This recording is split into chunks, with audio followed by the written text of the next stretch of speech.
it's gonna feel like Castlevania Season 3, where it was a huge payoff when it finally hit. Yeah. But damn it all, if it wasn't hard getting there. Alright, we're back with episode 3, back to the Mandalorian. Oh boy, things are getting interesting. Challenging creeds. Yeah. Different philosophies. That, I think, was the most interesting thing about this episode. Yeah. Just to be honest, like, right up front, not my favorite.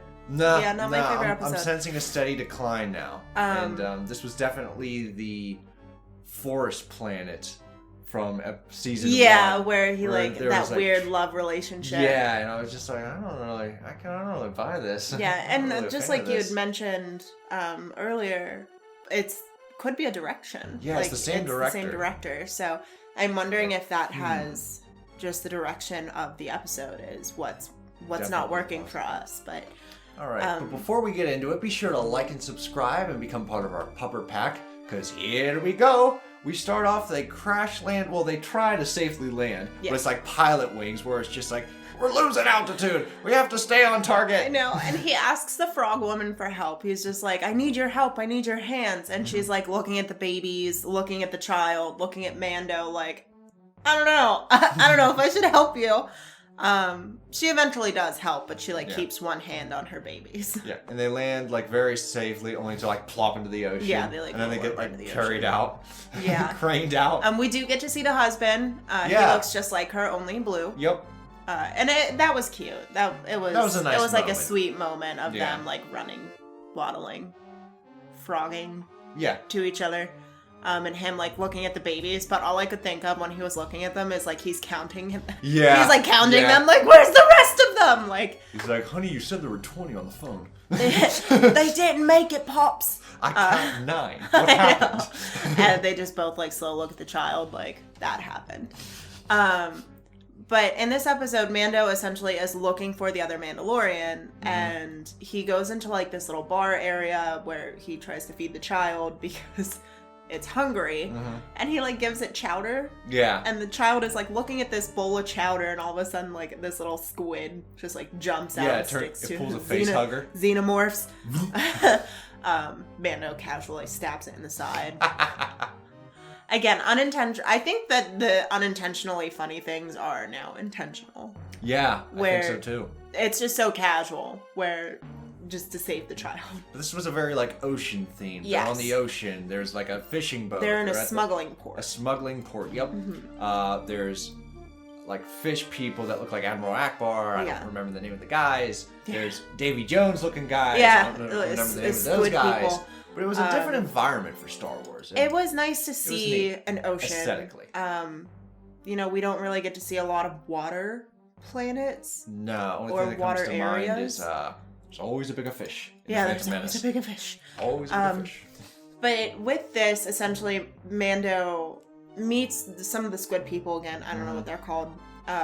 But he meets them, he buys information, so he goes onto the ship with the child, and all of a sudden they it's a trap! They literally kick the little bassinet into the hold where you would put your catch. And there's a sea monster that comes up and eats the child.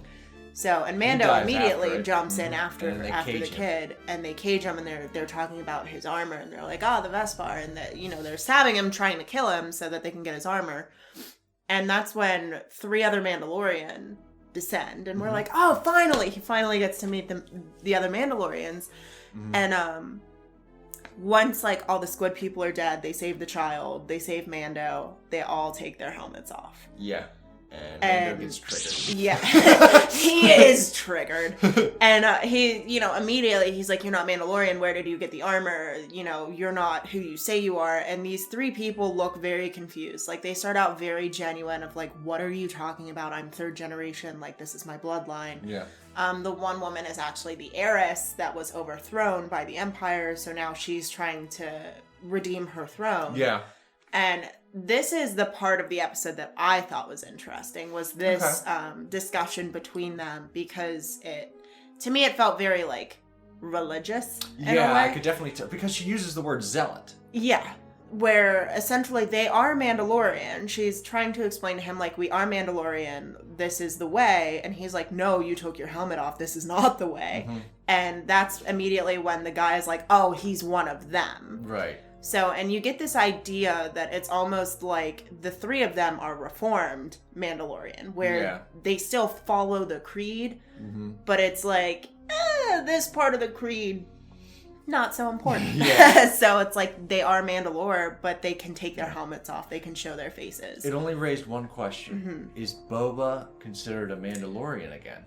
See, and that's the thing. If Boba's a Mandalorian, wouldn't the Marshal be considered a Mandalorian as well? Because you don't have to be born into the bloodline. Anybody's a Mandalorian. You put the armor on. Like, you put the armor on, you're a Mandalorian. Like, so it is almost like, where do you draw the line with that? Yeah. But they essentially described Mando as like almost like a cult sector of the Mandalore, where he's trying to bring back the old ways. And all I could think of was like, Mando's a Catholic and the three are like non-denominational, where both of them are right. They're not wrong. Right. You know, they follow their creed the way that they were taught to follow their creed. Yeah. But they're just kind of like, oh, are you real? Like, yeah, it's interesting to think about. Because even our Mando's not a real Mandalorian. No, he was a foundling. He took up the creed. So it's interesting where it's like, these three challenge what we've come to know as the Mandalorian creed. Yeah. So but it's in their bloodline. What does it mean? What does it mean? But to me, that was the most interesting. It brought in a lot of like philosophical questions of what does it mean to be a Mandalorian? Like, how do you consider someone a Mandalorian? What rules do they follow now? Because you've challenged their creed, but they've proven themselves a few times throughout the episode that like, yes, they are Mandalore. They do what they do. So I thought that was interesting, but I wonder if that'll make a nice philosopher. Let us know if you want to hear that in philosopher. I might do some research and put it together. So anyways, progressing with the plot. So she wants to get her weapons back so she can take back her homeworld. So they essentially sneak onto a tanker ship. Okay. And on this tanker ship, they start taking out all of the stormtroopers and killing everyone. And again, kind of funny moments of like, where are they? Oh, they're in like the cargo, cargo controls. And they're like, where? And then all of a sudden, everyone is sucked out of the ship because they're in the control room. So it's like, I'll be honest, this whole scenario was when I was starting to tap out. Yeah, because like, that's I felt when like it was I've been here before. Yeah. It going like through, it was comical, shooting through a corridor with the stormtroopers. That's where I was like, oh. Even with the Mandalorian, I've seen this so many times. It's just like almost like you just put the Mandalorian instead of Jedi in there, instead of like the original crew. Yeah, it all like bled together for me. Yeah. That, like I tapped out for like just a couple seconds. That's right where I actually wanted to check the time. Check the time? Okay. Yeah, which is odd for me. I don't normally like want to check the time when I'm watching a video or a movie. I'm just like enjoying the moment. And at that point in time, I'm like, I wonder how much is left. Which is weird for me. So I was just like, maybe I don't like this episode. I think I enjoyed it, but just not as much. It is starting to like lose. Because like I felt like there was still more positive than negative in this episode. Yeah. But it was just like, oh wow. I kind of like clocked out for a minute. We started to repeat imagery. Yeah. Which is one of the reasons I loved The Mandalorian so much, is that it didn't reuse the imagery from Star Wars. It did create new aspects. Yeah, and when it did, it was like done in a clever way. Right. That was a little unique. There was still like a couple like weird spots, again, the forest episode, like this one, where I was just like, Yeah. But overall, like, I still think it was very enjoyable. And it does leave a lot of promise, because now that he helped them out, he got the tip to go seek out Ahsoka. Right. And so I know who Ahsoka is by, like, look, but I don't know her character. Yeah. So I'm curious to see how that will go, because she's from Star Wars, the Clone Wars. Yeah, which I haven't watched yet. I've seen all of the images, and, like, I kind of know what goes on in Clone Wars, but I haven't actually sat down and watched it yet.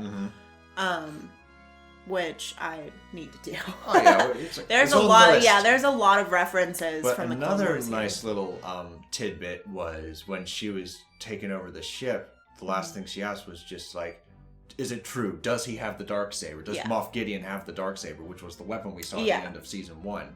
So if we could get to those two things sooner, and I think like, it would progress start to pick up the pace.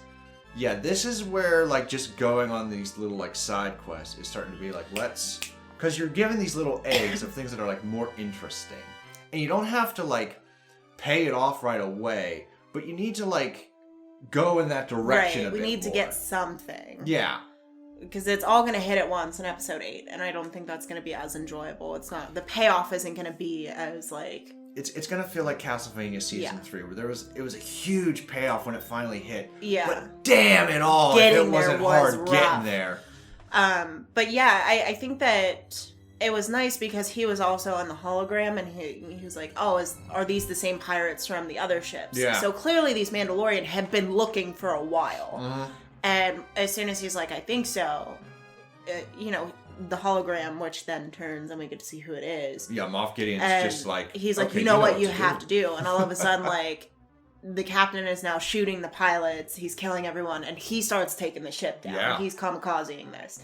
And it's like, okay, so now we know, like, he knows that they know that he knows. And, that's when they finally find him and they right the ship and they're like, you're gonna tell me? And he goes, no, I'm not. Mm-hmm. Even if you let me live, he's not. And then he like detonates himself. Yeah. So I think that we finally got a little bit of information, a little bit like a breadcrumb. So I hope they continue with that to like keep going. I'm curious where it's going. Yeah, me too. So it still lets me want to go on to the next one, but I'm just a little like, I hope this isn't repeated the whole season. Yeah. That's my biggest worry. Yeah. That we just get little spoon feeds of like what's going down, especially now that it's just like, go find Ahsoka. I don't want to wait 4 episodes to see Ahsoka. Yeah, to see another. Yeah, I hope that it's kind of like, okay, we start getting to the... pick up the pace. Getting to the idea that the child's going to go home. So... I want to hear what you guys think of the episode. Let us know down below if you liked this episode. If so, why? If this was your favorite one, if this was your least favorite. And also let me know about your own philosophies of the 2 sections of Mandalorian. Yeah. Because I'm really into that, and I'd love to hear what you guys think of it. So let me know in the comments down below. All right. But we'll catch you next time. Be sure to like and subscribe. Become part of our Pupper Pack. We have still quite a few episodes to go. We're not even halfway yet. Yeah. So we'll see you next week for episode 4. Toodles!